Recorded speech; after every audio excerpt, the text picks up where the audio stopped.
ടെഹ്റാനിലെ പ്രധാന വാണിജ്യ വിമാനത്താവളം ഇസ്രയേലും അമേരിക്കയും തകർത്തു എന്ന വാർത്ത വരുന്നു. അതേപോലെ Saudi Arabia, Kuwait, Qatar, UAE അടക്കമുള്ള രാജ്യങ്ങളിലേക്ക് ഇറാൻ അയച്ച മിസൈലുകളൊക്കെ തന്നെ പ്രതിരോധ സേന തകർത്തു എന്ന വിവരം കൂടി ലഭിക്കുമ്പോൾ PPA ജെയിംസ് തത്സമയം ചേരുന്നു. PPA James, good morning. Good morning SK. ഈ യുദ്ധത്തിന്റെ വാർത്തകളൊക്കെ കേട്ടിട്ട് എങ്ങനെ ഉറക്കം കിട്ടും BP?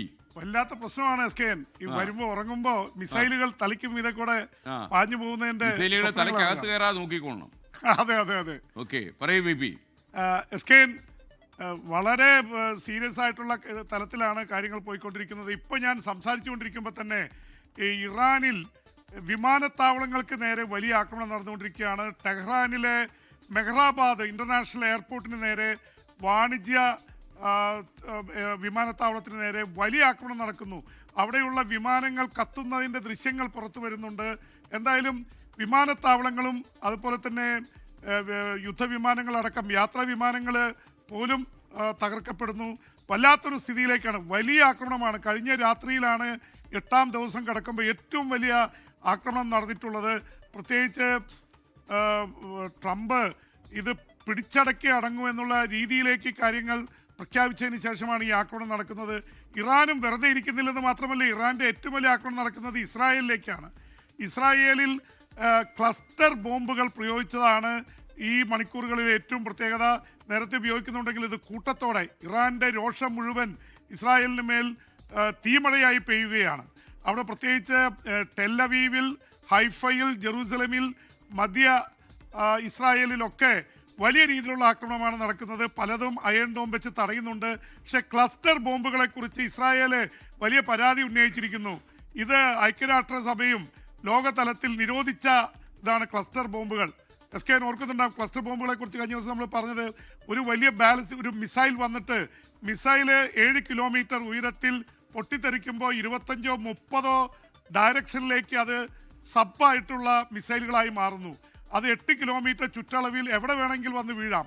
ആ തരത്തിലുള്ള ക്ലസ്റ്റർ ബോംബുകൾ പ്രയോഗിക്കുന്നത് വലിയ രീതിയിൽ ഇസ്രായേലിന് തലവേദനയാവുന്നു. അത് തടയാൻ സാധിക്കില്ല. അപ്പോൾ അത് 7 കിലോമീറ്റർ ഉയരത്തിൽ പൊട്ടിത്തെറിക്കുക 8 കിലോമീറ്ററിൽ വീഴുകയും ചെയ്യുന്ന ബോംബുകളാണ് ഇപ്പോൾ ഇസ്രായേലിൽ വലിയ നാശം വരുത്തിക്കൊണ്ടിരിക്കുന്നത്. അതിനിടയിലാണ് SKN ഇസ്രായേലിൻ്റെ വലിയ ആക്രമണം ലെബനനിൽ ഈ മണിക്കൂറുകളിലും രൂക്ഷമാവുകയാണ്. അവിടുത്തെ ഹെസ്ബുള്ളയുടെ ആർട്ടിലറി ഡിവിഷൻ്റെ കമാൻഡറെ അവർ വധിച്ചതായിട്ട് അവകാശപ്പെട്ടിരിക്കുന്നു. മരണസംഖ്യ കൂടുകയാണ്, 200-ലധികം ആയി കഴിഞ്ഞു. ഇതിനിടയിൽ ഫ്രാൻസ് അടക്കമുള്ള രാജ്യങ്ങൾ ലെബനോനിനെ ആക്രമിക്കുന്നത് നിർത്തണമെന്ന് ഇസ്രായേലിനോട് ആവശ്യപ്പെട്ടിട്ടുണ്ട്. ഫ്രഞ്ച് സേന അവിടെ സമാധാന സേനയായിട്ടുള്ളതാണെന്ന് മാത്രമല്ല ഫ്രഞ്ച് സർക്കാരുമായി നല്ല ബന്ധമുണ്ട് ലെബനോന്.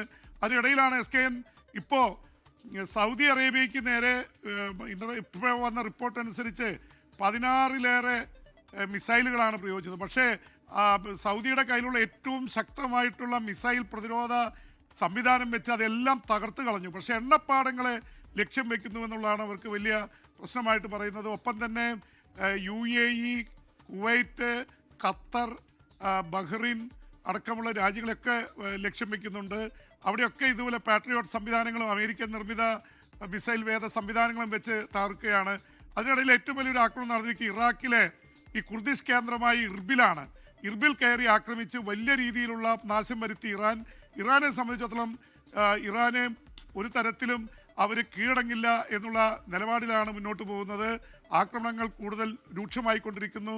കടലിൽ 200-ലേറെ കപ്പലുകൾ ഹോർമോസ് കടലിടുക്കിൽ കുടുങ്ങിക്കിടപ്പാണ്. ഇന്ത്യയുടെ കപ്പലുകൾ 30 കപ്പലുകൾ ഇറാൻ ഇടപെട്ട് കടത്തിവിട്ടു എന്നുള്ള റിപ്പോർട്ടുകൾ വരുന്നുണ്ട്.